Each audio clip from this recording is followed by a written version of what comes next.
My name is Dylan Steven and I'm the CEO of 118 Group. Today we're going to be talking about Frankenstein websites. We're approaching Halloween, and I know that Frankenstein websites are my design team's biggest nightmare, and we see it happen to websites all the time. So the too long didn't read the outline of this quick presentation. What is a Frankenstein website? How do they happen? Why are they important? Why do they matter? What are the signs and what to do? So what is a Frankenstein website? Well, as you can imagine, much like Frankenstein himself, a Frankenstein website is when a website displays inconsistencies in design as a result of multiple creators engaging with the site. Different arms, different legs. You kind of get the picture here. And this is especially pronounced when these creators, the people engaging with the site, are not trained designers, which for most of our clients who are administering their own websites, that happens. Most of our clients are not trained designers. That's why they hire us. So it's a pretty common phenomenon. How do they happen? Well, we see this happen most often when internal creators or administrators don't properly dedicate to external design teams. So it's a lot of, well, we'll do this, or we'll have one of our team members do this, or we have a young girl or a young boy on our staff, or a young college student who can do this. They start to delegate to their internal team to handle design changes on the website or content updates, and gradually over time, the lack of training becomes obvious. So it's kind of akin to the old adage of having too many cooks in the kitchen, right? And we'll talk more about that. Frankenstein websites are typically the result of many small errors adding up. It's not necessarily one big mistake that people make. It's a lot of tiny, small changes that people are making on a daily basis that typically lead to a general inconsistency with the site. So you can think of the frog in boiling water if you've never heard of that. It's basically, how do you boil a frog?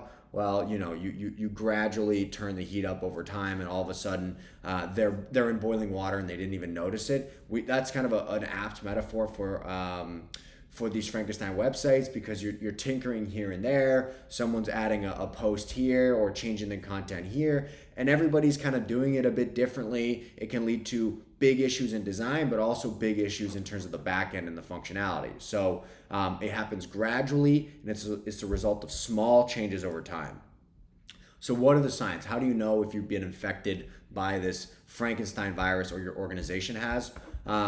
Well, if you're used to seeing inconsistent font sizing and weights and structures being applied throughout the site, that might be that wouldn't be a result of a professional design team. That would be the result of somebody not using the right headings, or adding custom fonts, or kind of trying to make things bigger or smaller, and not really following a style guide or a specific framework.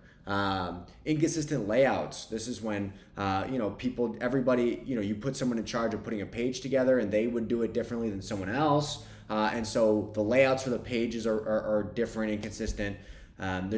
There can be a content scarcity and then content overwhelm, where you have one creator who puts a page together that's very slim, and then you have another one who uses way too much content, and you have this imbalance.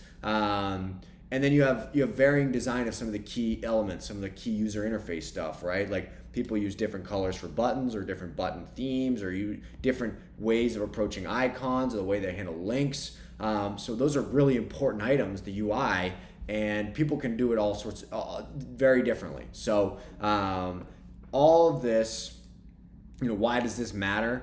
Why do these small little changes over time really matter?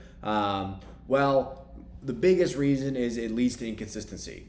And inconsistency on a design leads to poor outcomes. And I'll talk about why. So one, it leaves a poor impression on the user. People are very savvy. They have high expectations these days of consistency when it comes to design. If they land on pages and there's big fonts and small fonts and different weights and different font choices, or inconsistencies in the layout, they're going to have a poor impression of your brand, of your organization. It's the disorganization on the client side that's leading to all of these different cooks in the kitchen making changes to the site, becomes obvious, and now your organization is synonymous with a lack of organization.